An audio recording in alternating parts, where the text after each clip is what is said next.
Assalamu alaikum wa rahmatullahi wa barakatuh. To the brother who made this lecture about the wall of Gog and Magog, Jazakallahu khair.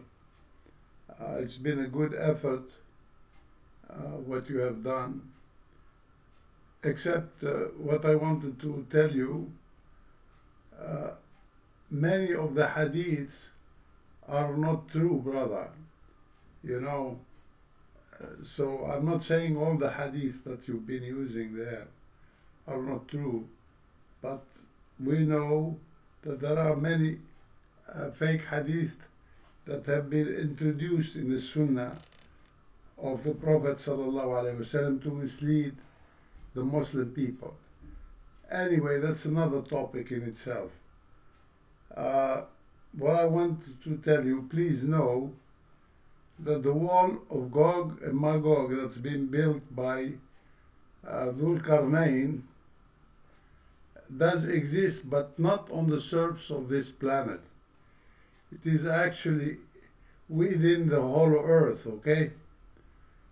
So, when the Holy Quran speaks about the voyage that has been taken by Zul'Qarnain, he say when he reached Maghrib al-Shams, the west, he found that the sun was settling into murky pool.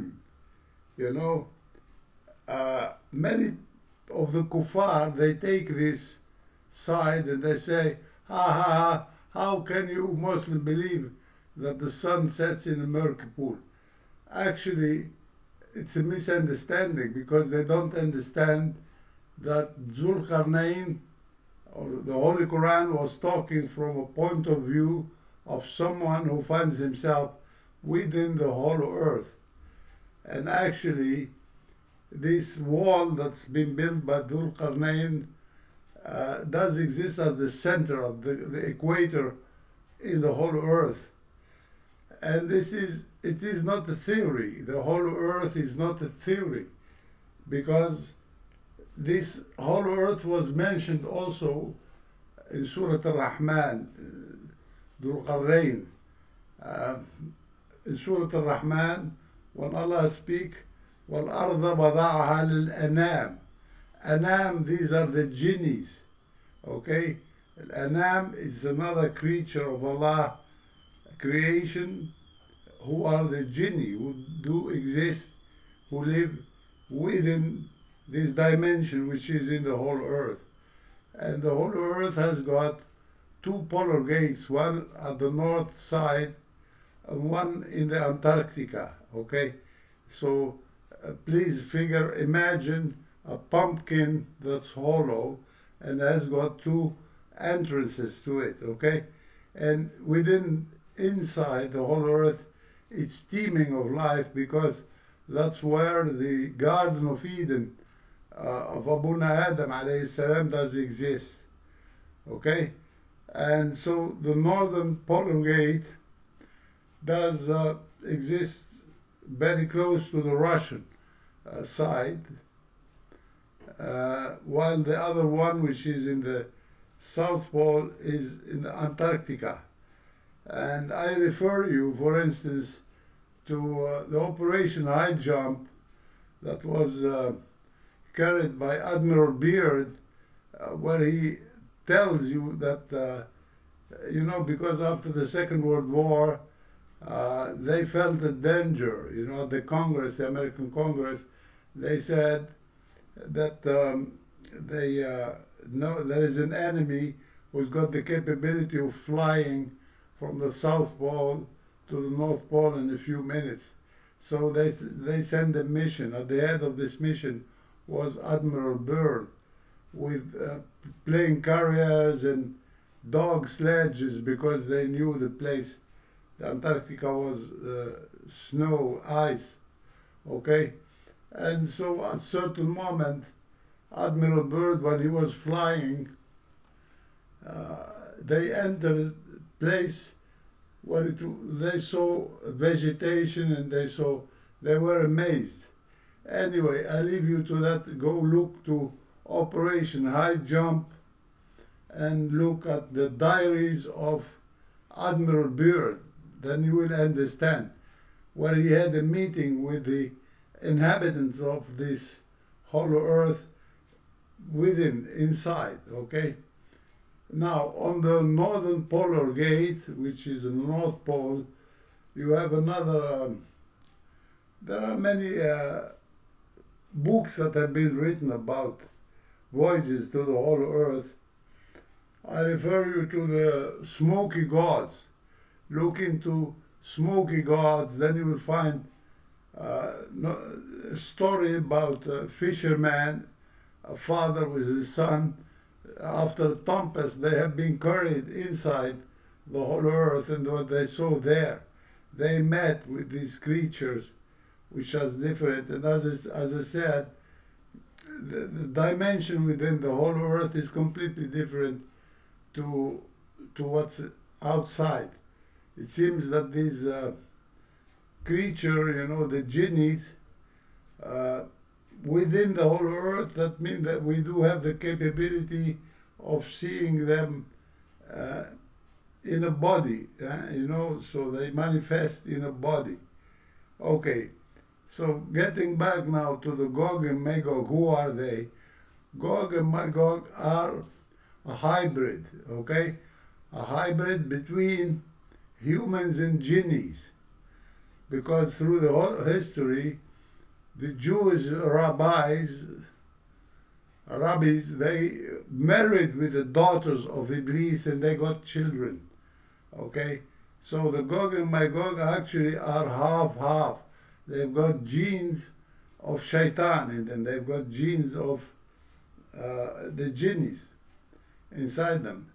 Okay, so, and actually they are two parts. They are divided in two parts because each daughter of Iblis, when she gets pregnant by a rabbi of a magician, a Sahara, and she want to give birth, she brings the baby to her father, Iblis, who is sitting inside the whole earth, and she shows him the baby, and he points out where she must put him, which side. Anyway, good to know also, how they're going to come. They will come in, they'll be after the release, after they'll be released. And when will they be released? They will be released on the day when the crossing of planet Nibiru, of Kawkab al-Tarq, comes close to Earth. It will shiver and cause the polar shift, and that will cause the destruction of the barrier of Zul'Qaranain, allowing Gog and Magog to come out and to merge to the surface of the earth. Okay, so that's in itself is another topic, but it seems that we are getting very close to that moment, of the passage of the planet of the crossing, which is Kawkab Dhu Dhanab. Okay, it's been mentioned in many hadiths of Rasulullah sallallahu alaihi wasallam and Ali ibn Abi Talib karramallahu wajhu, and hadith Ahlul Bayt. Anyway, I know this is difficult, hard, but this what I'm telling you is a result after a long study of many years, and if you are patient, you're gonna follow it and you're gonna find out that this is the truth. Because actually, the Illuminati, the Freemason, they are hiding this truth of the whole earth from the people, because that's where from will merge al-fitna of Masih al-Dajjal and his army, who are Gog and Magog. And the way they will appear, we will see them like a human being, but as I said, there is a group who are ugly because the genes of the shaitan are more, so they keep them on one side. They will come after it, but at the beginning of the fitna, he will come out as a mass landing of this flying saucer.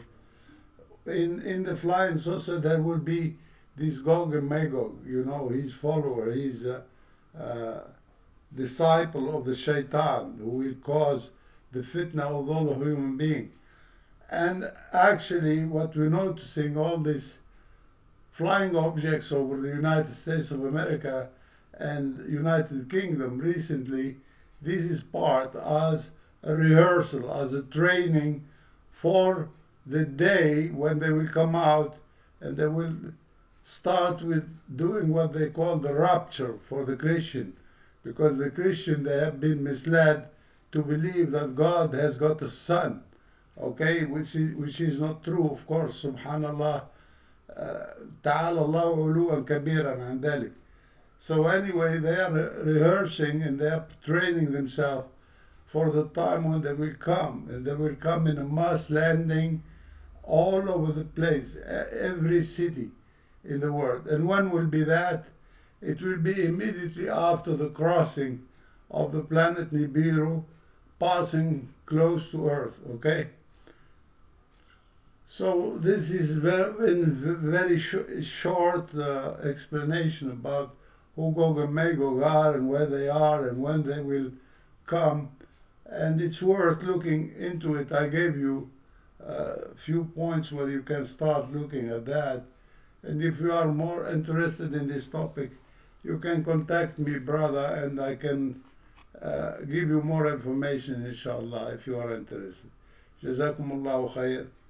And may Allah bless you and bless all the brothers and sisters and protect all of us in this great time of fitna. Assalamu alaikum wa rahmatullahi wa barakatuh.